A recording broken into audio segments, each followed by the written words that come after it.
All right, hey guys, welcome back to Rehab Reality. My name is Joe. I'm Dustin. And we were talking before, I think it's important that you guys get to know us on a deeper level. I think it's also important that you guys hear a little bit about our story. So what are we going to talk about, Dustin? So we're going to talk about, kind of how we came into this life, how our lives had become unmanageable due to, drugs and alcohol. So we're going to tell you a little bit about that, a little personal look at our old lives. I'm a little nervous because Yes, disclosing absolutely. some information based upon what I might have done or how I became so out of control with drugs, but I think it's important to be real and share with you guys what I'm feeling, so get ready. Signing out. All right. Hey guys, my name is Joe. I'm originally from Long Island. I came to Prescott, Arizona to get treatment, and I'm going to tell you guys a little bit about what got me here. So I was addicted to heroin. I did a lot of different drugs, but heroin was my main choice. Powerless to me means waking up every morning without a choice. I'd get up in the morning, and whether I wanted to or not, I'd go and pick up. And it was part of my life for a long time. My days just didn't seem right unless I had it. And that's the scary part, because a lot of people, a lot of families say, you have a choice in this, why don't you just stop? And why don't you just stop? And I used numerous times when my sister would find me overdosed, or my family would be like, Joey, please stop. And I could never understand why I couldn't stop. I would do anything for my family, anything in the world. One thing I couldn't stop was doing drugs, and I didn't have a choice in the matter. This is a disease, guys. This is not you wake up and, oh, maybe I will do it today, maybe I won't. It's a serious disease, and it takes over your life quickly. So waking up every day without a choice, I got sick of that. I got sick of seeing my family upset, but no human power could relieve us. And it could not. I had to seek something higher. And that's why a higher power, you see God a lot brought up in these programs. I was afraid of the word God. I didn't like God. I was brought up in a religious home. It gave me a bad taste in my mouth, but it has nothing to do with that. You can form your own beliefs. I think faith is the basis of this program. As long as you have faith in something greater than yourself, you can make it. So I came to Prescott, 3,000 miles away, and probably the best choice I've ever made. I dove into the steps, started finding out a little bit about myself, accepting the fact that I was an addict. I used to look at other people and compare my life. I have a nice car, I have a home. How am I as bad as that person? Why am I an addict? We're all the same. I don't care if I had a house to live in. I don't care if I had a nice car, a good job. I was just as bad as the person sleeping underneath the bridge. And that's the bottom line. I wasn't in control of my life. Drugs had control over me. Made me do some crazy stuff that I would never have done. And bringing this to a lighter point, just encouraging people to step into the program. If you're seeking help, just get it. You just get help. You don't have to be out there. You don't have to be struggling. There is a way out. And I can never imagine my life without drugs. I couldn't. I didn't want to wake up one day without ingesting a pill or taking a shot or smoking a little bit of weed. I could not imagine my life sober, and today I can't imagine my life high anymore. I'm so happy, so grateful for this program. I'm glad I got to share with you guys a little bit about myself. I was nervous about this. I was talking to Dustin about it, just putting my face on addiction and alcoholism. But I think it's important for you guys to know. I mean, regular kids, whether you came up in a nice house, a broken home, it doesn't really matter. This drug epidemic has no filter on who it strikes. So if you're struggling, find help, seek help. You can comment. We're always open to talk to people. And with that, I'd just like to say I'm grateful for the program. I'm grateful to be sober. And we'll talk to you guys soon. Hey guys, I'm Dustin.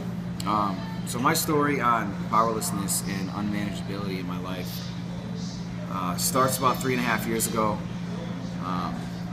It's probably at one of my deepest bottoms, one of the darkest places I've been in my life for a long time. And one day I was coming home from work. I had a call from my father, and he had a letter in the mail from the bank saying that my account was overdrafted, some $500, $800, something like that, something crazy. Up till this point, he thought I was doing really well. I put on this facade. I lived this double life and put this mask on of being a productive member of society, stacking my cash, doing good things, stuff like that, which was a complete lie for the longest time. So he put two and two together. He called me. I came home and let me have it, And we went out into the garage and we talked. And he told me, this is your family. You're throwing this family away. We love you. We want to trust you. We want you in this family. But they were scared to have me in that family, and rightfully so.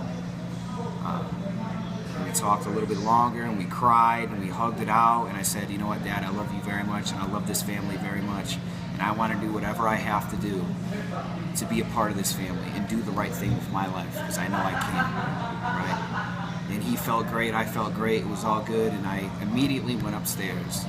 And I was so powerless, my life was so unmanageable, and I was in such a dark place that I immediately went to a box with all my empty baggies in it, laid them out in front of me, and started scraping my bags because I had no more dope. And I started to get sick. Minutes after having that conversation with my father, who's been there my entire life to help me through everything, I immediately started doing that. Because I had no power over myself, I had no power over my addiction. A few minutes after starting to do that, scrape these bags so I can try to get something, get out of my head, because I was freaking out and starting to get sick. He happens to walk in my room and see all this stuff laid out in front of me. Seeing his son doing this minutes after having this conversation with me. And it broke his heart. It broke his heart and it broke my heart more than it already was. I can't even imagine how he felt. I can't imagine how my family felt at that point. It was unbearable. Within about 24 hours after that, I got on a plane and moved out to Prescott, Arizona to get into treatment. The point of this is no matter what, nothing could help me. Without a higher power, which a 12-step program leads you to, I could not stop. My life was completely unmanageable and I could not stop using it. Since I've started working these steps of the 12-step program that I have chose, it has completely changed my life. I have a choice now. I have a choice to do the right things in my life. I have a drive to do the right things in my life. I am so motivated and dedicated to a better life, reaching out to other people, living in God's will. That's the point. Living in God's will. If I'm spiritually fit, everything else falls into place. I'm going to think of other people before myself. I'm going to reach my hand out. I'm going to spread this message. Because I can't spread a message I don't have. And I truly, from the bottom of my heart, feel like I have a message that I can spread to other people to help them and save their life. And that's exactly what I'm trying to do today, because I have a higher power that I trust in, and I feel like I'm spiritually fit. And I love all of you people. And I really hope I can reach at least one person today. If I can reach one person today, and hopefully maybe save their life. If they see this and decide to go to a meeting instead of picking up, I've done what I had to do for today, and I've lived by God's will. Thank you guys for listening. Thank you, Dustin. All right, I just want to thank you guys one more time for watching. I got a lot out of that. I hope you guys got a lot out of that, got to know us a little better. And so last night we had a guy struggling about family problems, and in this fellowship we're always there for each other, so I sneakily recorded an audio file of Dustin giving advice based on his past experience, and I think you guys will enjoy this. He didn't know I recorded it, but I had to tell him. Yeah, I had no idea. We had a guy that we're very close to struggling with some family problems, like he said. And I could relate to his situation going on, so I just shared my experience, strength, and hope with him. And that was awesome. I'm glad Joey did record that. It was something about me and my mother's relationship in my past. And I just want to shed some light on that real quick to kind of clear some things up. Presently, right now in my life, my mother is a huge help to me. She has been a huge support system in my life and in my recovery. I couldn't thank her enough for everything that she has done for me these past, years. She's great. I love her very much. That's the power and beauty of this program. This program helped me rekindle that flame in that relationship with my mother. And I couldn't be more happy with her in our relationship we have today. And it's great. And I owe it to my higher power and to this program.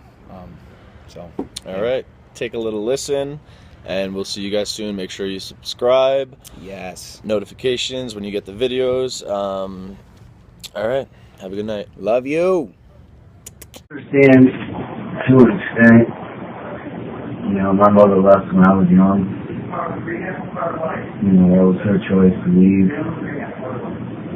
I was homeless, and she still was doing her own thing and didn't reach her hand out to help her son. But I can't hold that as a resentment because it just fucks me up. It takes me down. You know what I mean? I can't live with that kind of resentment in my life. I have to learn to be okay with that and be able to live with that and be okay with myself and not let that affect my fears, judgment, and feeling, good enough and being a part of. That's what it did for a long time. I didn't feel good enough, and a part of, and I felt less than because my mother left. It made me feel like a piece of shit, and I fucking hated her for it. So it's like I fucked up my life because it made me feel like shit, and I lived in resentment. But that's like fucking being pissed at somebody and poisoning myself for it. You know what I mean? If that makes sense.